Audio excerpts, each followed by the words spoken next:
Good morning to all. I hope you all are well, good and healthy.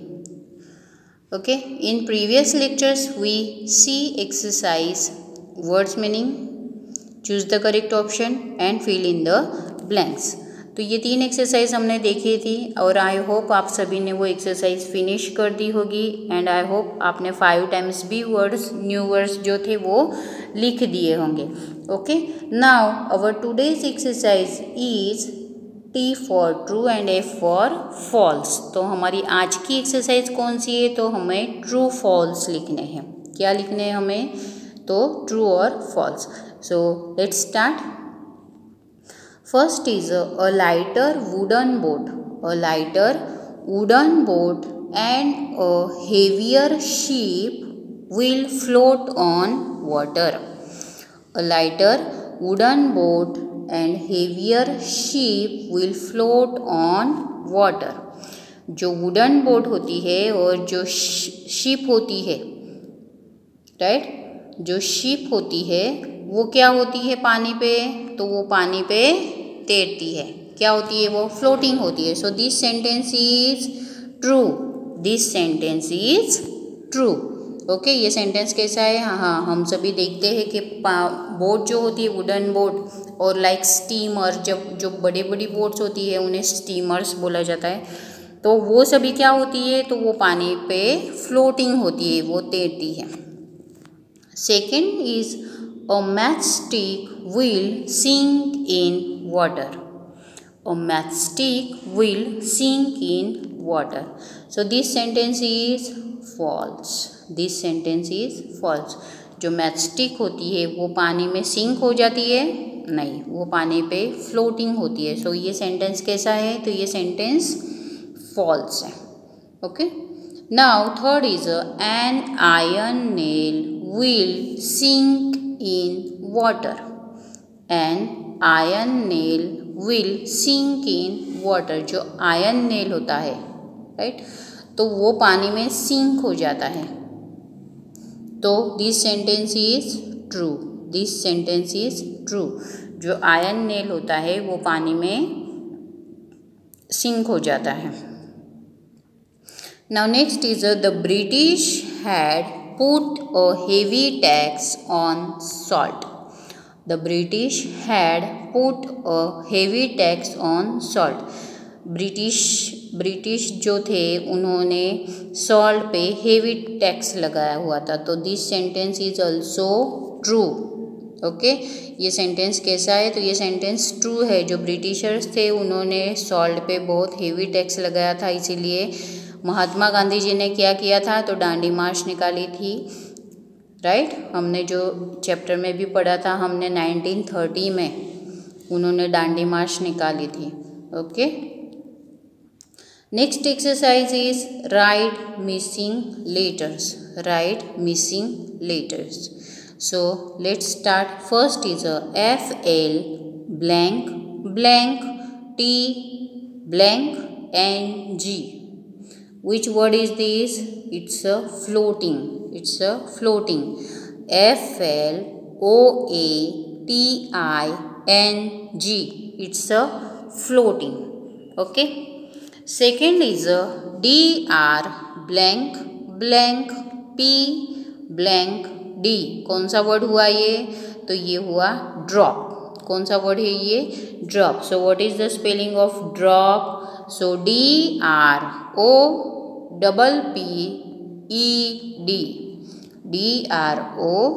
DROPPED.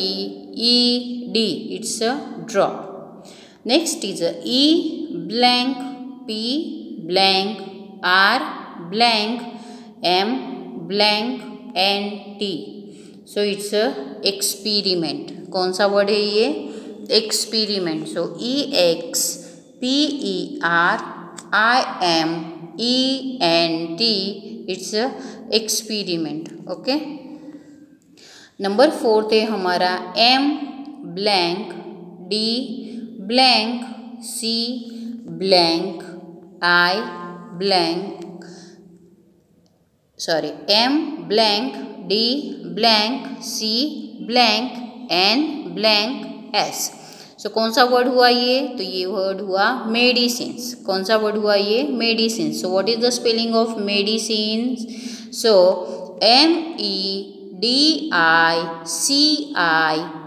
MEDICINES, it's a medicines, it's a medicines.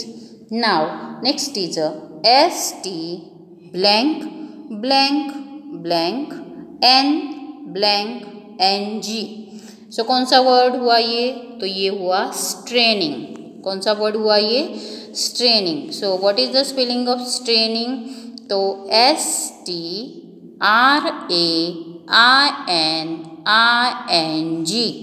What is the spelling of straining? तो STRAINING, it's a straining. Number 6 है R blank M blank blank NS. So what is the word? So this word is the remains. कौन सा word है ये? remains. So what is the spelling of remains? So REMAINS. It's a remains. कौन सा word हुआ ये? तो ये word हुआ remains. ओके, तो ये हो गई हमारी एक्सरसाइज मिसिंग लेटर्स की। ओके, नाउ हमारी नेक्स्ट एक्सरसाइज है answer the following questions. Answer the following questions. So now first question is Ayesha put a puff puri in a bowl of water, would it sink or float? Question आपको पूछा गया है आयशा ने जो पूरी bowl में डाली थी वो पूरी सिंक हो रही थी या फ्लोट हो रही थी? सो द पूरी वुड फ्लोट। द पूरी would float because hot oil में जब आप पूरी डालते हो तो पूरी क्या होती है? फ्लोट होती है। ओके, पफ हो जाती है, वो जो फूल जाती है तो वो पूरी क्या हो जाती है? पहले फर्स्ट टाइम तो आप जब अंदर डालोगे तब वो नीचे जाएगी, फिर उसे पफ होने के बाद वो क्या हो जाएगी? वो ऊपर फ्लोटिंग होगी। Then second is would the cap of plastic bottle sink or float on a water? Plastic bottle की जो कैप है वो सिंक होगी या फ्लोट होगा? So the answer is the cap of plastic bottles would float on water.